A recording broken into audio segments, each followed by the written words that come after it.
TV Hindi में आपका स्वागत है। दोस्तों, आज के वीडियो में हम आपको बताएंगे भारत के संक्षिप्त परिचय के बारे में। तो चलिए दोस्तों जानते हैं। भारत 29 राज्य एवं 7 केंद्र शासित प्रदेशों का एक संघ है। यह एक वृहत भौगोलिक विस्तार वाला देश है, जिसके कारण इसे कई बार उपमहाद्वीप की संज्ञा भी दी जाती है। ऐसा माना जाता है कि हमारे देश का नाम भारतवर्ष आर्यों की भरत शाखा के नाम पर रखा गया, जिसके एक प्रसिद्ध राजा का नाम भरत था। इस क्षेत्र के उत्तर पश्चिम में बहने वाली सिंधु नदी को ईरानियों ने हिंदू के नाम से और देश को हिंदुस्तान के नाम से पहचान दी। यूनानी लोगों ने इस नदी को इंडोस और रोमानियों ने इसे इंडस का नाम दिया तथा देश को इंडिया की संज्ञा दी।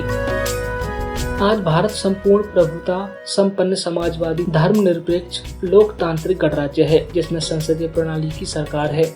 भारत भारतीय संविधान की व्यवस्थाओं के अनुसार प्रशासित होता है। यह संविधान 26 नवंबर 1949 को संविधान सभा द्वारा स्वीकृत किया गया था और 26 जनवरी 1950 को लागू किया गया था।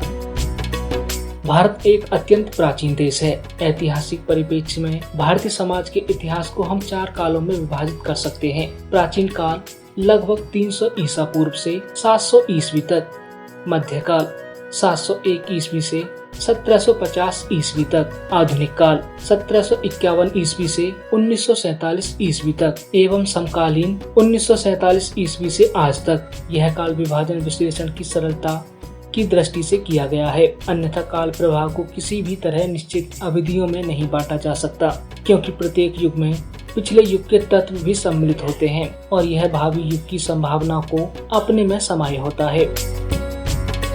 प्राचीन भारत का लगभग 4000 वर्ष का इतिहास एक दीर्घकालीन सांस्कृतिक विकास की प्रक्रिया को प्रकट करता है, जिसमें भारतीय समाज की मूल परंपराएं पूर्ण रूप से विकसित हुई। वैदिक संस्कृति के इस युग में सामाजिक संगठन की संस्थागत आधारशिलाएं एवं वैचारिक मान्यताएं भी विकसित हुई। मध्यकाल तथा आधुनिक काल में इन संस्थागत आधारशिलाओं में पर्याप्त परिवर्तन हुआ है, परंतु इनका महत्व किसी न किसी रूप में समकालीन भारतीय समाज में भी पाया जाता है। आधुनिक भारत के निर्माण के संदर्भ में एक महत्वपूर्ण तथ्य यह है कि इसके भूगोल ने इसमें प्रमुख भूमिका निभाई है।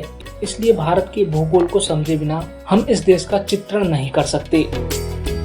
भारत समृद्ध संस्कृति वाला एक अति प्राचीन देश है। इतिहासकारों ने इसका लगभग पिछले 5000 वर्षों का इतिहास लिपिबद्ध किया है। भारत की भौगोलिक परिस्थिति ने इसके इतिहास के निर्माण में निर्णायक भूमिका निभाई है।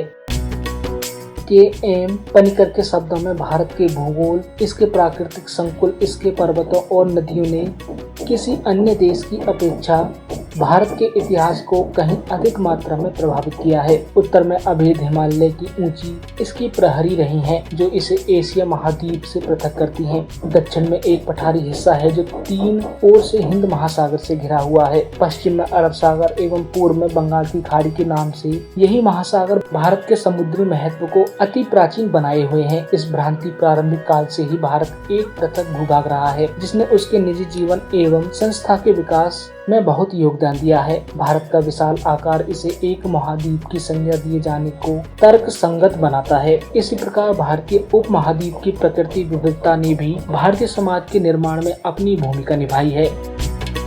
प्रत्येक प्रकार की जलवायु के दर्शन यहाँ होते हैं। राजपूताना के तपते हुए रेगिस्तान, हिमालय की सदा बर्फ से ढके रहने वाले उच्च चोटियाँ, गंगा यमुना का विशाल मैदान, बंगाल और मालवार की ट्रॉपिकल जलवायु एवं दक्षिण पठार की सूखी पहाड़ियों वाली भूमि ने इसे सामाजिक विविधता प्रदान की है। मूल रूप से भारतीय मनीषी भारत की 2 देशों के रूप में कल्पना करते हैं। एक उत्तरी भारत जिसे आर्यवर्त कहा जाता है और दूसरा विंध्याचल पर्वत से पार दक्षिण पथ कहलाता था। बाद में अगस्त ऋषि ने विंध्याचल को पार किया और पूरे दक्षिण पथ को आर्य संस्कृति के साथ बांधने का प्रयास किया। वनगमन भी इसी सांस्कृतिक एकीकरण हेतु एक प्रयास कहा जा सकता है। तभी से हिमालय से लेकर कन्याकुमारी तक संपूर्ण भारत की अवधारणा भारतीयों के जनमानस में सदा से रही है।